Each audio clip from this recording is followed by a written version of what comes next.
Thank you. And first of all, thank you so much to John and Sandy for hosting me here. Coming back to MIT is always excellent. You feel at home. So we talked a lot about, I was hearing conversations today. We talked a lot about different blockchains. And we talked about CryptoKitties. We talked about how the blockchain platform has been come down. What are the different applications? But mostly, everything we talked about is either haven't been made, haven't been successfully implemented, or something in the media space. But I want to go back to the ethics and the real fabric of why people started believing in decentralized world.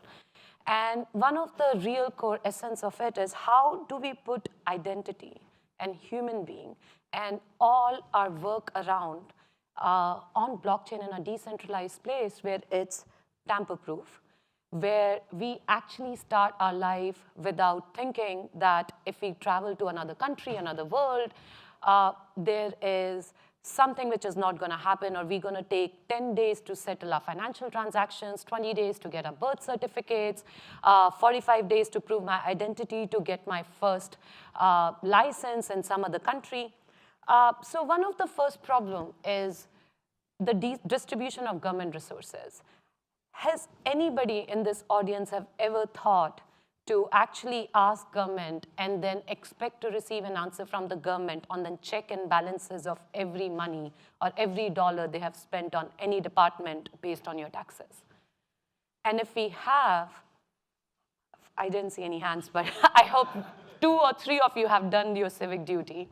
But if we have, do we ever expect an answer, or do we expect that the government would know the answer?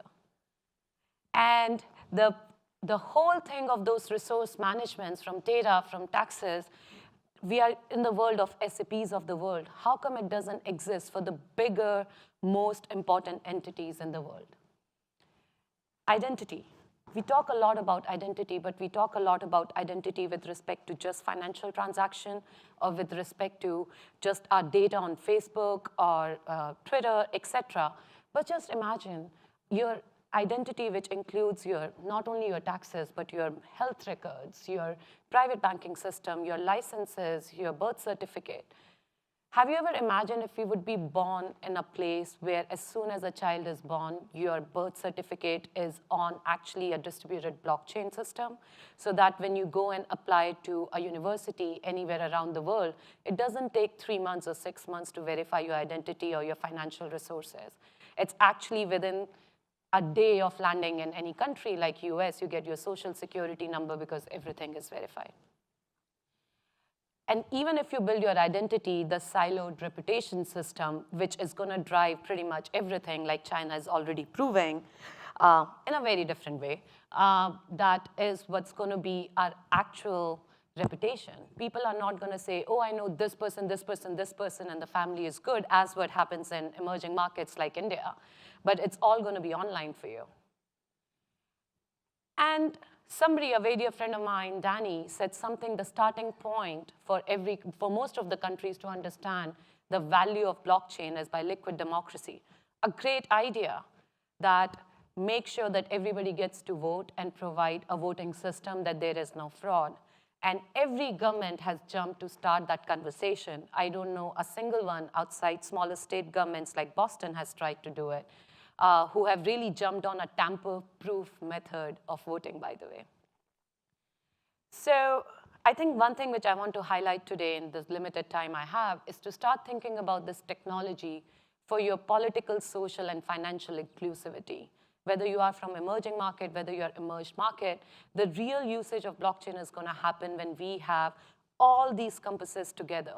And you create a fabric, you create a real decentralized world where in a country, from my birth records to all the way my death certificate, everything is in a live manner available across the world. I don't have to go anywhere and prove my identity, prove my credibility, or actually, if I'm lost somewhere, it takes more than 30 minutes to get my passport back again. But this also enables something very interesting, a government system where I can go online and literally see if the government promised to spend $3 billion on education, how exactly that $3 billion is spent. And whatever scheme, how many people applied for those discounts, for those schemes, how much did it go, and did the right people get those tax credits, et cetera. And that's when it's going to be the real decentralized world. And now, if we put the whole globe on it and create a global inclusivity through it, that's when we are actually knitted on one fabric, irrespective of the interoperability or any chain which we talk about. And that's when we are actually going to say it's a decentralized world. Thank you. Well done.